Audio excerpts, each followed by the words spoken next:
And then after nun, ang next na gagawin natin since meron na tayong label, magse-set naman tayo dito ng button.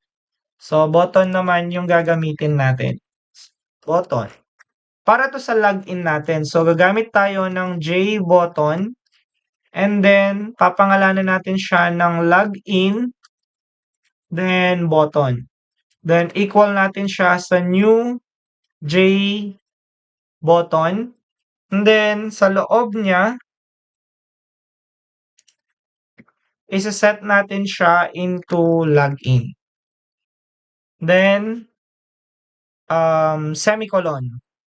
And after nun, ang next na gagawin natin, kunin natin si set bounds, paste, copy lang natin si login button dito. And then, of course, yung positions ay papalitan natin. So, meron tayong 150 and 150. Tapos, set natin into 130.